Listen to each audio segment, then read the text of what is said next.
Bienvenidos a las pérolas escogidas de los testimonios, donde hallarás gemas de la verdad que aún ha de descubrir todavía el investigador ferviente. Hoy presentamos la misión de los discípulos. La misión de los discípulos. Por medio de sus siervos, Dios quiere que los enfermos, los infortunados, los poseídos de espíritus malos oigan su voz.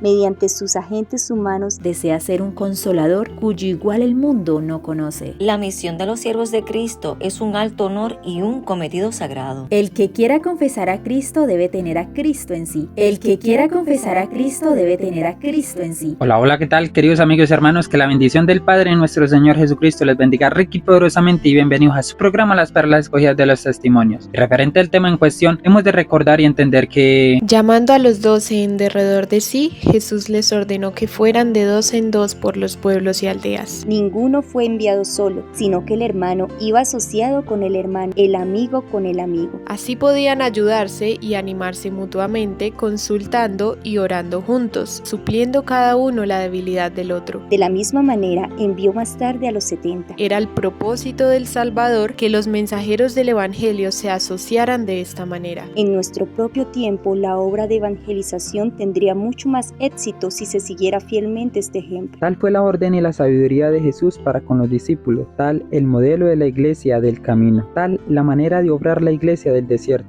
y tal ha de ser la nuestra, porque escrito está: mejores son 2 que 1, porque tienen mejor paga de su trabajo, porque si cayeren, el uno levantará a su compañero, mas ay del solo, que cuando cayere, no habrá segundo que lo levante. Ejemplo de esto tenemos en los discípulos, en los valdenses y en época de los reformadores, que por lo regular casi siempre se asociaba a un joven con un hombre de edad madura. Y si se siguiera este modelo en nuestro tiempo, el éxito de la obra de evangelización sería sumamente impresionante.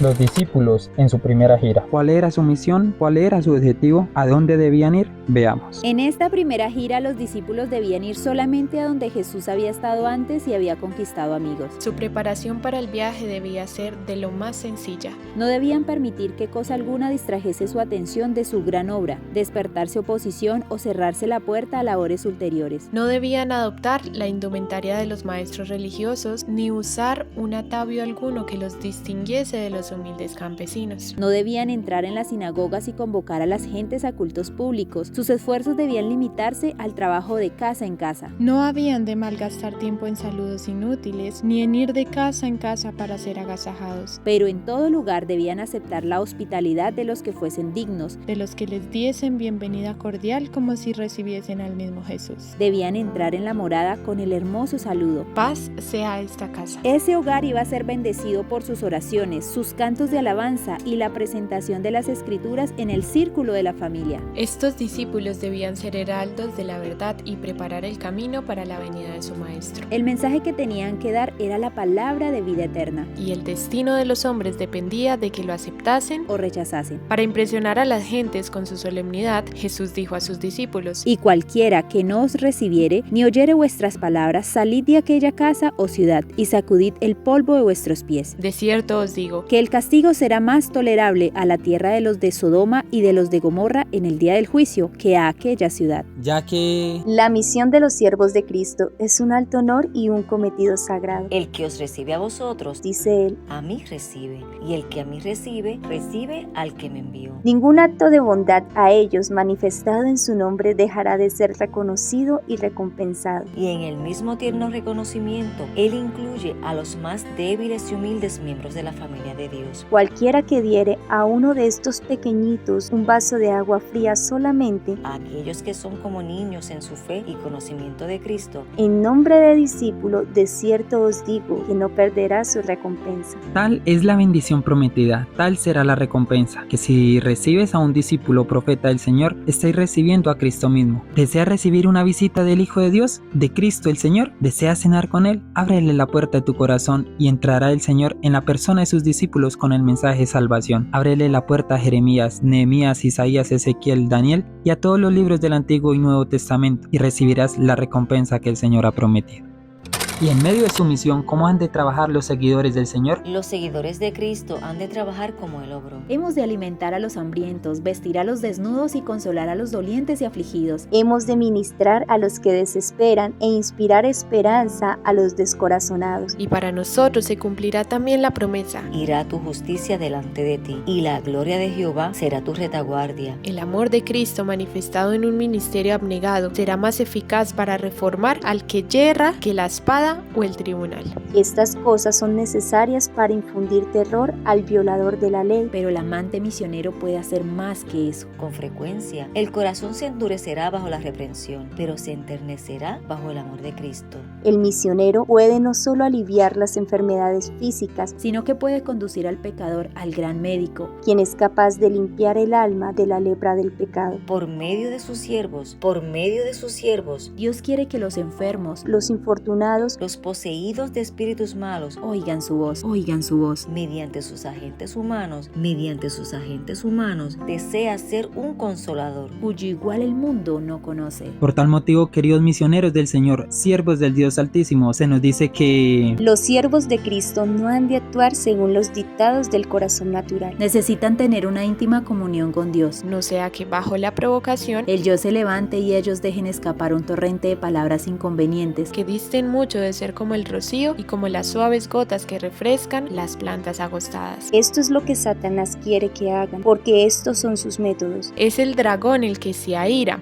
Es el espíritu de Satanás el que se revela en la cólera y las acusaciones. Pero los siervos de Dios han de ser representantes suyos. Él desea que trafiquen únicamente con la moneda del cielo. La verdad que lleva su propia imagen e inscripción. El poder por el cual han de vencer al mal es el poder de Cristo. La gloria de Cristo es su fuerza. Han de fijar sus ojos en su hermosura. Entonces podrán presentar el Evangelio con tacto y amabilidad divina. Y el espíritu que se mantiene amable bajo la provocación hablará más eficazmente en favor de la verdad que cualquier argumento, por enérgico que sea. amén, gloria a Dios, porque de tal manera se revelan los frutos del Espíritu y también se revela qué espíritu nos posee. Por tal motivo, amados misioneros y hermanos del Señor, Los que se ven envueltos en una controversia con los enemigos de la verdad tienen que arrostrar no solo a los hombres, sino a Satanás y sus agentes. Recuerden las palabras del Salvador. He aquí, yo os envío como corderos en medio de lobos. Confíen en el amor de Dios y su espíritu se conservará sereno, aún bajo los insultos personales. El Salvador los revestirá con una panoplia divina. Su Espíritu Santo influirá en la mente, Y en el corazón. de manera que la voz no copiará las notas de los aullidos de los lobos. y es así como el Salvador, con su panoplia divina, Muestra a sus seguidores los conflictos que tendrán que arrostrar. Revela el carácter y el plan de la batalla. Les presenta los peligros que deberán afrontar. La abnegación que necesitarán. Desea que cuenten el costo a fin de no ser sorprendidos inadvertidamente por el enemigo. Su lucha no había de reñirse contra la carne y la sangre, Sino contra los principados, contra los gobernantes de las tinieblas de este mundo. contra las huestes espirituales de iniquidad en las regiones celestiales. Habrán de contender con fuerzas sobrenaturales. Pero se les asegura una ayuda sobrenatural. Todos los seres celestiales están en este ejército. Y hay más que ángeles en las filas. El Espíritu Santo, el representante del capitán de la hueste del Señor, baja a dirigir la batalla. Nuestras flaquezas pueden ser muchas y graves nuestros pecados y errores. Pero la gracia de Dios es para todos los que contritos la pidan. El poder de la omnipotencia está listo para obrar en favor de los que confían en Dios. y era así entonces como Los siervos de Cristo no habían de preparar discurso alguno para pronunciarlo cuando fuesen llevados a juicio. Debían hacer su preparación día tras día al atesorar las preciosas verdades de la palabra de Dios y al fortalecer su fe por la oración. Cuando fuesen llevados a juicio, El Espíritu Santo les haría recordar las verdades que necesitasen. un esfuerzo diario y ferviente para conocer a Dios y a Jesucristo, a quien Él envió, iba a impartir poder y eficiencia al alma. El conocimiento obtenido por el escrutinio diligente de las Escrituras iba a cruzar como rayo en la memoria al debido momento. Pero si algunos hubiesen descuidado el familiarizarse con la palabra de Cristo y nunca hubiesen probado el poder de su gracia en la dificultad, dificultad, no podrían esperar que el Espíritu Santo les hiciese recordar sus palabras. Habían de servir a Dios diariamente con afecto indiviso y luego confiar en Él. Amén, gloria a Dios. Este es el esfuerzo diario y ferviente que se ha de hacer para conocer a Dios y a Jesucristo el Salvador. Tal conocimiento obtenido diariamente por el estudio de las Escrituras serán como un rayo para presentar la verdad en su debido tiempo y momento. Por tal motivo, queridos amigos y hermanos, misioneros y siervos del Dios Altísimo, he aquí la perla de gran precio, la perla de gran valor, y es la de que El que quiera confesar a Cristo debe tener a Cristo en sí. No puede comunicar lo que no recibió. Los discípulos podían hablar fácilmente de las doctrinas, podían repetir las palabras de Cristo mismo, Pero a menos que poseyeran una mansedumbre y un amor como los de Cristo, no le estaban confesando. Un espíritu contrario al espíritu de Cristo le negaría. cualquiera que fuese la profesión de fe. Los hombres pueden negar a Cristo calumniando, hablando insensatamente y proferiendo palabras falsas o hirientes. Pueden negarle rehuyendo las cargas de la vida, persiguiendo el placer pecaminoso. Pueden negarle conformándose con el mundo, siguiendo una conducta descortés, amando sus propias opiniones, justificando al yo, albergando dudas, buscando dificultades y morando en tinieblas. De todas estas maneras, declaran que Cristo no está en ello. Declaran que Cristo no está en ello. Y cualquiera que me negare delante de los hombres, dice él, Le negaré yo también delante de mi Padre que está en los cielos. Por tal motivo, queridos amigos y hermanos, he aquí que en el estudio diario de la palabra de Dios se forma un verdadero discípulo y seguidor del Señor. Al contemplar al Salvador en cada página de las Escrituras, vamos siendo transformados de gloria en gloria por medio de la palabra viva del Espíritu del Señor. Y es así como todo aquel que quiera confesar a Cristo tiene aquel que es la palabra morando en sí. Y es de esta única manera como puede comunicar a otro lo que se le ha revelado, compartiendo la palabra con los frutos de la palabra, compartiendo de Cristo con los frutos de Cristo. Queremos decir, con un espíritu de mansedumbre, humildad y amor, como el Maestro lo reveló. Dios les bendiga rica y poderosamente, y que cada día podamos ser más y más fieles discípulos de Jesús. Estas han sido las perlas escogidas de los testimonios. Un feliz santo sábado y una muy productiva y bendecida semana en el Señor. Nos vemos en un próximo programa.